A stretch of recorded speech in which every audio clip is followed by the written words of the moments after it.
À Genève, beaucoup de gens préfèrent confier leur déclaration d'impôt à un spécialiste. Pas parce que leur situation est très compliquée, mais par peur de faire des erreurs avec l'impôt fédéral, les impôts cantonaux et communaux. Mais il y a de l'espoir, parce que quand vous comprenez comment le revenu imposable est calculé, ou comment fonctionnent les déductions possibles à Genève, on peut économiser parfois plusieurs milliers de francs. Et c'est pour ça que je filme cette vidéo, expliquer comment fonctionnent les impôts dans le canton de Genève. J'ai aussi été perdu dans le passé. Je comprends cette sensation d'angoisse qu'on reçoit chaque année, cette grosse enveloppe remplie de papier. Personnellement, j'ai fait plus de 7 ans d'études en finance avec 3 ans à HEC Paris et j'ai travaillé pour plusieurs banques privées à Genève.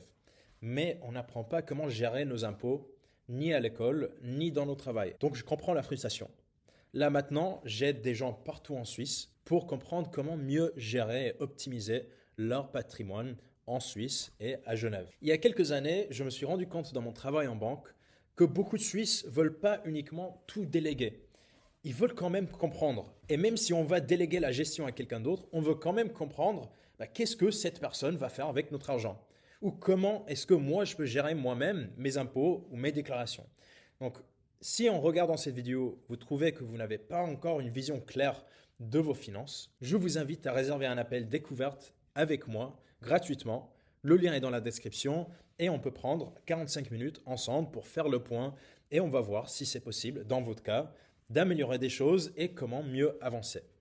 Petite précision avant de commencer cette vidéo sur les impôts, je ne suis pas expert fiscaliste, plutôt un investisseur. Mon objectif dans cette vidéo, c'est de vous donner des bases solides pour comprendre votre situation et les impôts dans le canton de Genève. Si vous voyez des imprécisions ou des différences de taux dans la vidéo, partagez-les en commentaire. Il faut aussi considérer que je ne vais pas pouvoir entrer dans tous les détails dans cette vidéo parce que je suis limité par le temps. Mais je vais faire mon mieux pour bien expliquer comment fonctionnent les impôts dans le canton de Genève. L'essentiel, c'est vraiment que vous repartiez avec une vraie compréhension du système ici et ce qui change dans le canton de Genève par rapport au reste de la Suisse. Et bien sûr aussi comment on peut optimiser nos situations pour payer moins d'impôts légalement, bien sûr aussi. Donc, en Suisse, on a 3 niveaux d'imposition et dans le canton de Genève, bien sûr, on est en Suisse, donc on va aussi parler de ça. Mais dans cette vidéo, pour expliquer en plus de détails, je vais parler de ces 3 niveaux, comment les différents impôts sont répartis. On va entrer dans plus de détails sur l'impôt fédéral, l'impôt cantonal du canton de Genève, les impôts communaux, la différence entre l'imposition individuelle et commune dans le canton de Genève, les différents impôts qu'on peut trouver, donc la différence entre des impôts directs et indirects, et les leviers d'optimisation pour réduire légalement nos impôts et nos revenus imposables. Pour terminer, je vois souvent des erreurs chez mes clients déjà fiscalement qui font, donc je vais parler des 5 erreurs que je vois le plus fréquemment avec mes clients et avec des débutants. En Suisse, nos impôts ne dépendent pas d'un seul taux unique, on a notre système de 3 niveaux d'imposition. D'abord, l'impôt fédéral direct, ce qu'on appelle aussi le IFD, l'impôt cantonal dans le canton de Genève et l'impôt communal, ce qu'on appelle le ICC. Donc, si on prend l'impôt cantonal et on ajoute l'impôt communal, c'est ce qu'on appelle le ICC. Et des fois, on peut comparer le IFD avec le ICC. Je vais expliquer exactement comment ils sont calculés et aussi comment ils sont répartis dans la facture fiscale de la fin de l'année. D'abord, l'impôt fédéral. C'est le plus simple parce que c'est uniforme pour tout le monde en Suisse. Si on habite dans le canton de Genève, canton de Vaud, canton Fribourg, etc., on paye les mêmes impôts fédéraux directs. La seule chose qui va changer, cet impôt-là, c'est notre situation personnelle. Si on est marié ou pas, si on a des enfants ou pas, etc. C'est calculé sur un barème progressif qui est déterminé par la Confédération, encore identique pour toute la Suisse. Dans notre barème progressif, on a différentes tranches d'imposition. Et ce qu'il faut comprendre, c'est que ce n'est pas l'ensemble de nos revenus imposables qui sont taxés à des niveaux supérieurs si on entre dans des tranches supérieures dans ce barème. C'est tranche par tranche dans les différents paliers qu'on va trouver différents niveaux. Par exemple, pour donner un exemple très simple de ce fonctionnement, on peut trouver un palier de 0 à 10 000. 0 à 10 000 est taxé à 5%.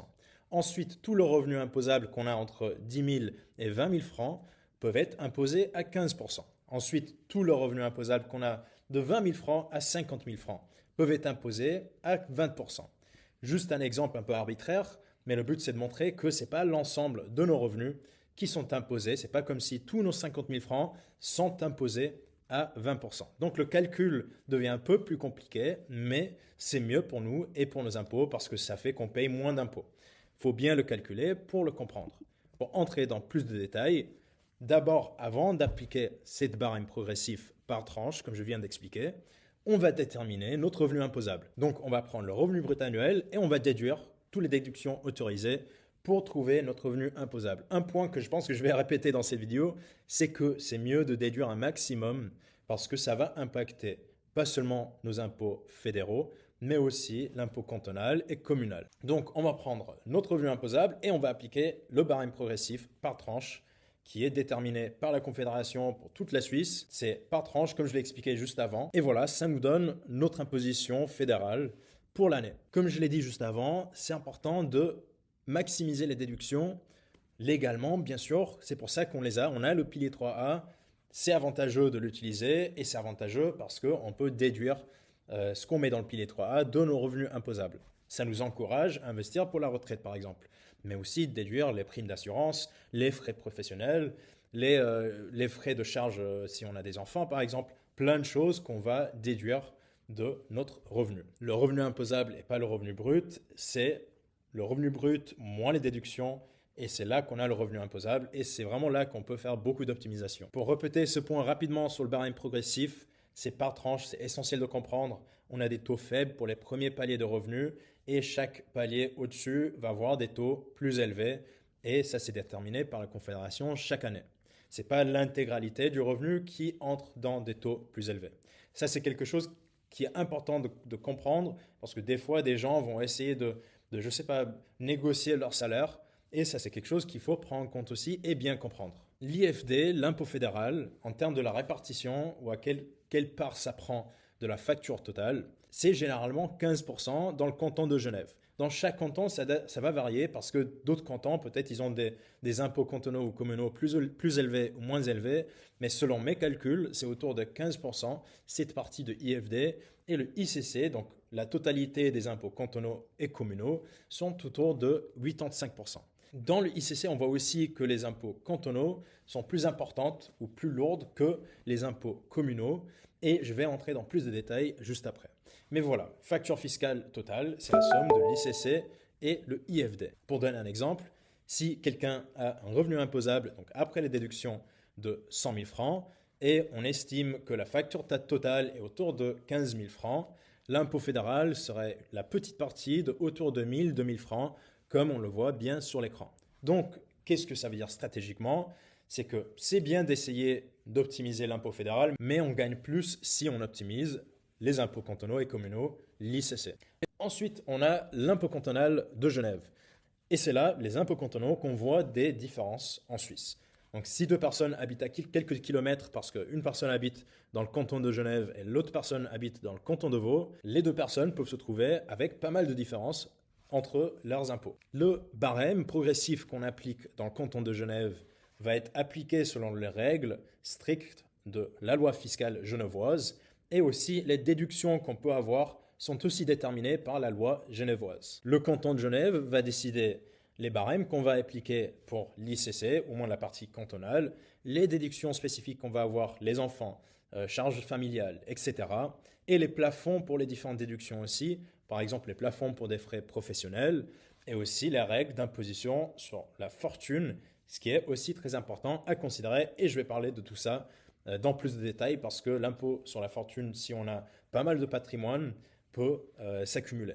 Ce qu'il faut comprendre aussi, c'est que les optimisations fiscales qu'on peut faire dans un canton ne sont pas forcément les mêmes que dans chaque canton. Donc si vous avez des amis à Fribourg par exemple qui vous disent qu'ils font X ou Y, ça ne veut pas forcément dire qu'on peut faire la même chose dans le canton de Genève. Maintenant, comment ça fonctionne? Comment on va le calculer?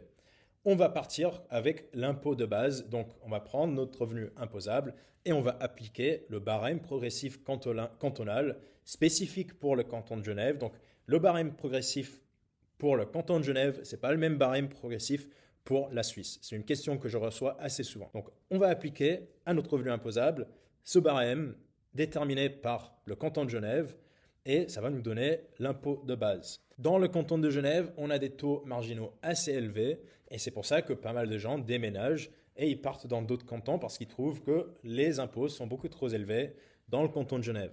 Ce n'est pas forcément quelque chose que j'encourage, mais si je vous parle, c'est parce que vous êtes maintenant dans le canton de Genève et c'est pertinent pour vous de comprendre comment fonctionnent les impôts ici. Mais juste prenez en compte que si jamais c'est dans vos idées de peut-être déménager, considérez aussi les impôts et peut-être aller dans un canton ou même une commune avec des impôts plus faibles.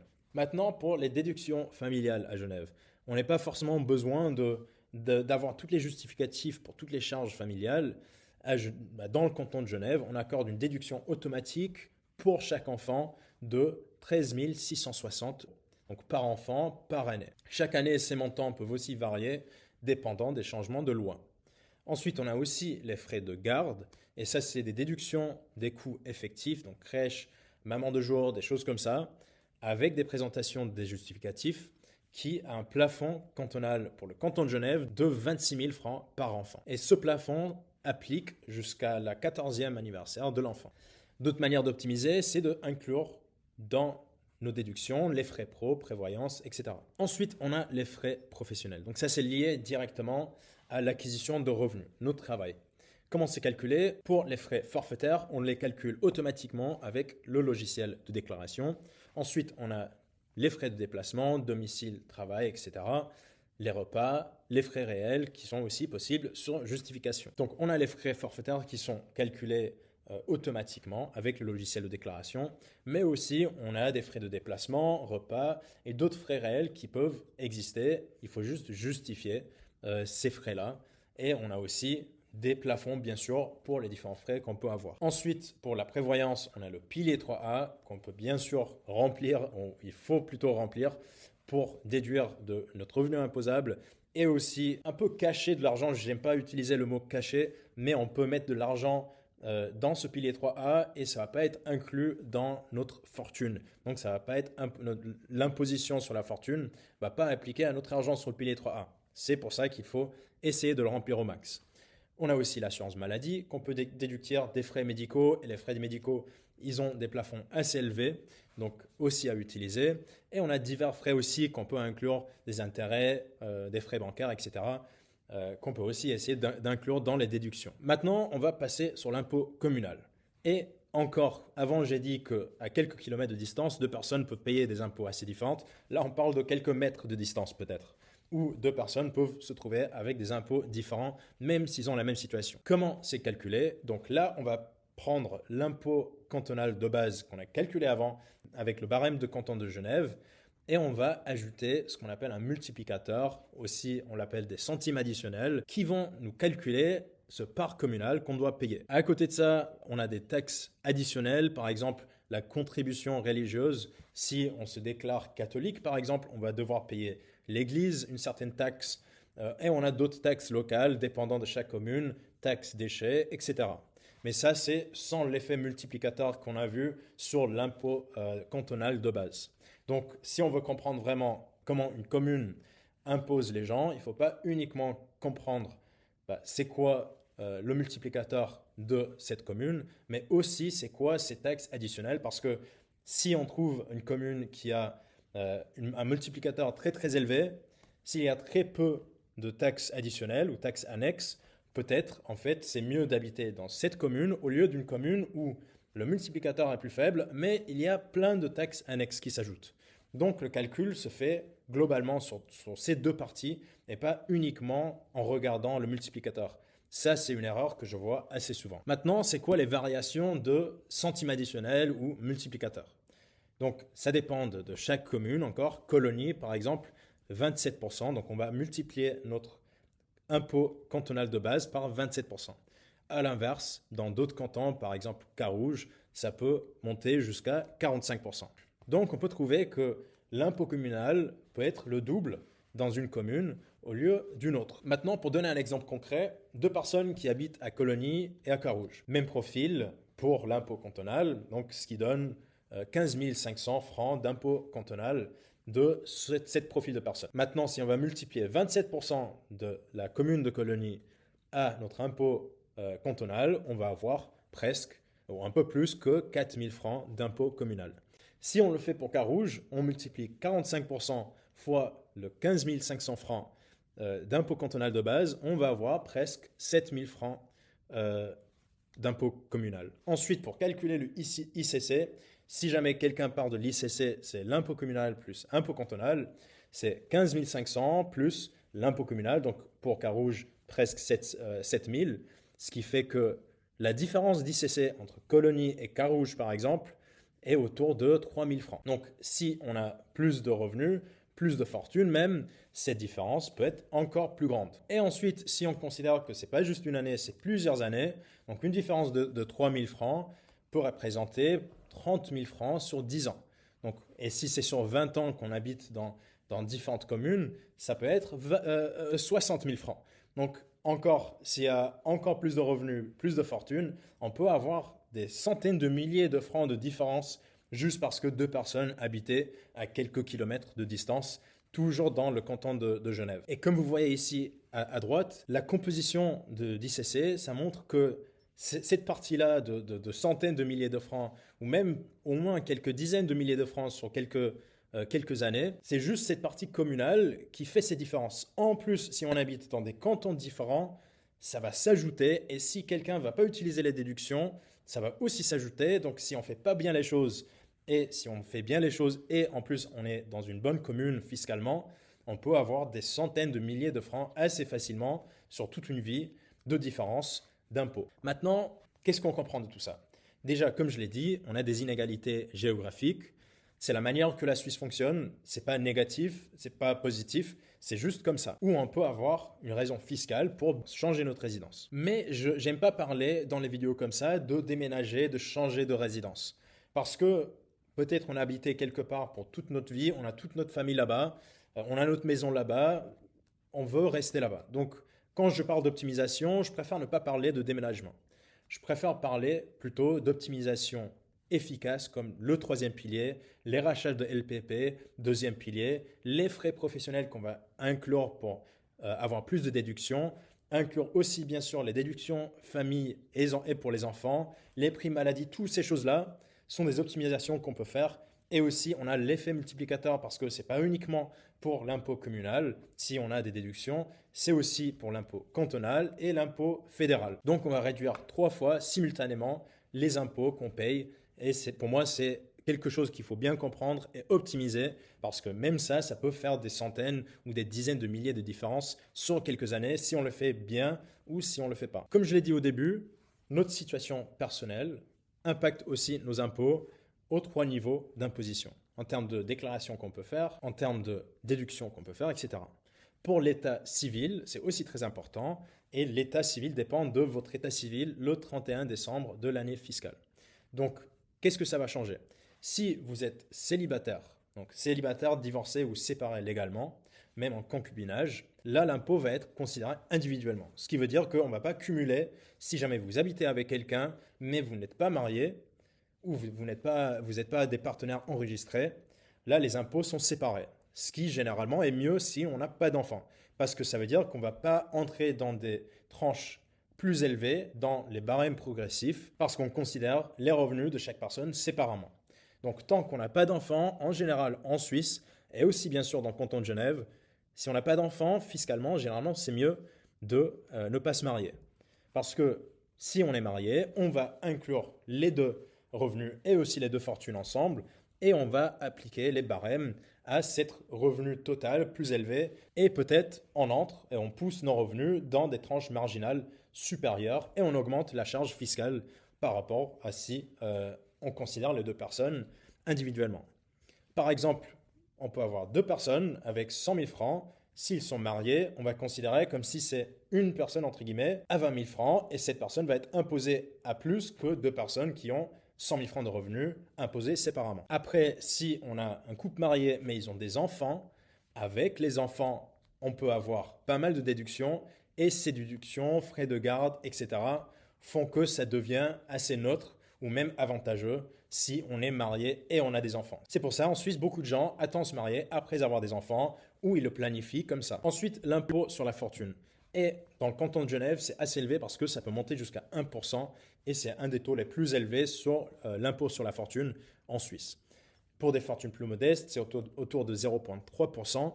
Mais quand même, pour une fortune de 3 à 5 millions, et ça c'est toute la fortune, et il y a un impact financier assez important. Par exemple, pour une fortune de autour de 3 millions de francs, la progressivité peut coûter 3 à 15 000 francs supplémentaires par an par rapport à deux célibataires où ils ne vont pas forcément entrer dans des paliers plus élevés. Et voilà, c'est pour ça que c'est important de considérer son état civil au vu de la fiscalité à Genève. Maintenant, les différents types d'impôts qu'on peut trouver à Genève et en Suisse, ou plutôt dans le canton de Genève. On a des impôts directs et on a des impôts indirects. Les impôts directs sont les impôts qu'on va payer, comme je l'ai dit là, sur le revenu, sur la fortune. C'est tous les impôts qu'on peut déclarer via GeoTax, l'outil en ligne pour faire la déclaration d'impôt. Et c'est calculé selon la capacité contributive réelle de chaque personne, revenu et fortune. Et c'est là qu'on peut faire les vraies optimisations. Comme j'ai dit avant, l'impôt sur le revenu, on va le déduire avec les impôts directs. Donc, où est-ce qu'on peut optimiser? Impôt sur le revenu, les salaires, dividendes, rentes, tout ça. L'impôt sur la fortune, donc les actifs qu'on a, l'immobilier, les titres. Donc, comprendre aussi comment minimiser les impôts qu'on a en bourse. Par exemple, sur l'impôt anticipé, comment récupérer l'impôt anticipé qu'on paye automatiquement dans nos déclarations fiscales. Ça, c'est quelque chose qu'on peut faire pour aussi minimiser l'impôt sur des dividendes, donc l'impôt sur le revenu. Aussi, investir avec le pilier 3, comme ça, l'argent qu'on investit dans le pilier 3 n'est pas inclus dans l'impôt sur la fortune.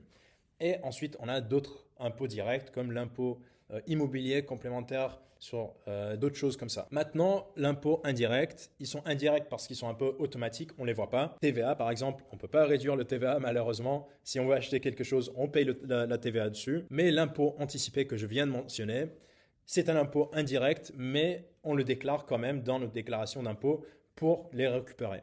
Si vous voulez mieux comprendre sur ça, j'ai une vidéo sur ma chaîne YouTube sur exactement comment fonctionnent les impôts en bourse pour arriver à les réduire jusqu'à zéro.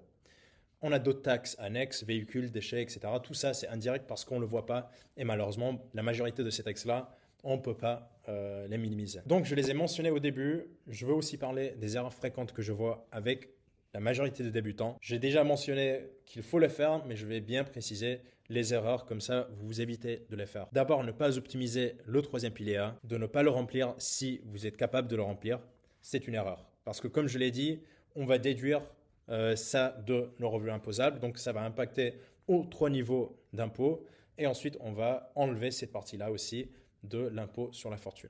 Aussi, ne pas planifier, donc deuxième erreur, ne pas planifier les retraits de notre deuxième pilier. Donc si on veut tout retirer la même année, malheureusement, on peut entrer dans des barèmes, dans des tranches plus élevées dans le barème progressif qui est appliqué.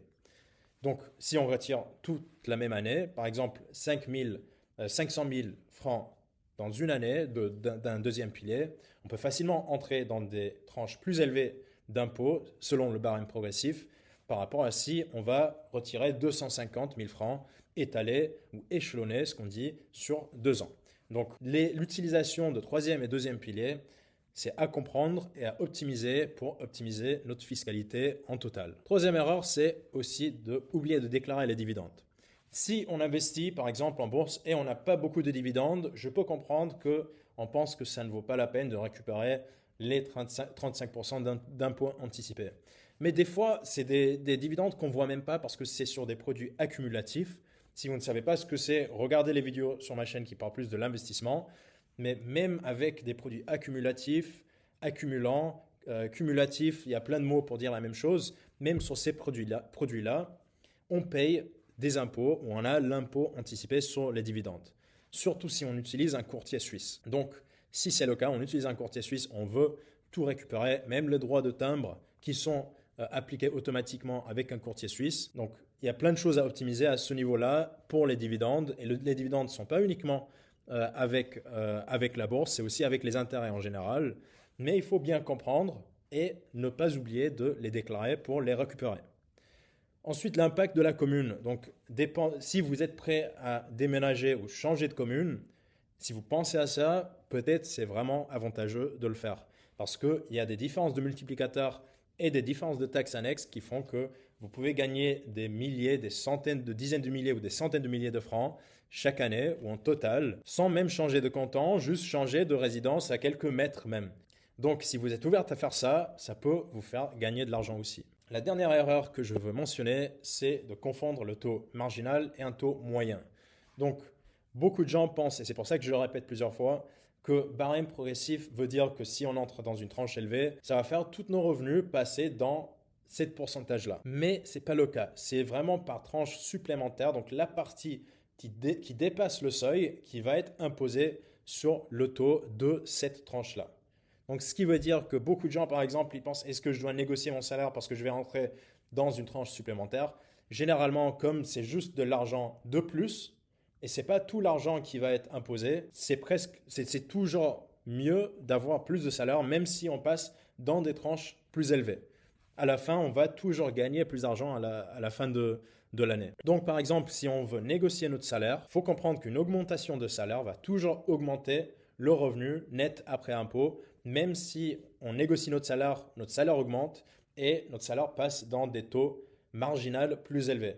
Ça ne veut pas dire qu'on paye, oui, on va payer plus d'impôts, mais ça ne veut pas dire que notre revenu net après impôt va diminuer. Ça va toujours augmenter parce qu'on a cette barème progressive. Pourquoi c'est important? Voilà, comprendre l'impact sur un bonus, décider aussi des rachats de LPP, de deuxième pilier, comme j'ai expliqué, de le faire échelonner, par exemple, et aussi comprendre les différences entre salaire et dividendes, comment ils sont imposés, etc. Si vous voulez mieux comprendre surtout comment les dividendes sont imposés, j'ai des vidéos YouTube, comme je l'ai mentionné, sur non seulement l'investissement, mais aussi la fiscalité sur les investissements en Suisse. Donc, pour résumer cette vidéo, on a nos 3 niveaux d'impôt, ICC, IFD, et l'IFD est minoritaire. Donc, si on va optimiser, on va essayer d'optimiser sur l'ICC, surtout l'impôt communal. Le levier principal qu'on peut utiliser sont de réduire notre base imposable avec les déductions et aussi utiliser au maximum le 3e pilier. Et voilà, la fiscalité dans le canton de Genève est élevée, mais c'est surtout élevé si on n'optimise rien. Donc, j'espère que cette vidéo va vous aider à mieux comprendre comment fonctionnent les impôts en Suisse et surtout dans le canton de Genève. Si vous avez des questions, n'hésitez pas à les mettre dans les commentaires. Je serai ravi si vous likez cette vidéo, si vous vous abonnez à ma chaîne et si ça vous intéresse d'aller plus loin, de me poser des questions, d'être accompagné, regardez les liens dans la description. J'ai un lien pour prendre un appel et aussi un lien pour regarder une masterclass que j'ai fait sur la bourse, sur les investissements en bourse en Suisse. C'était un plaisir et à bientôt pour une nouvelle vidéo financière.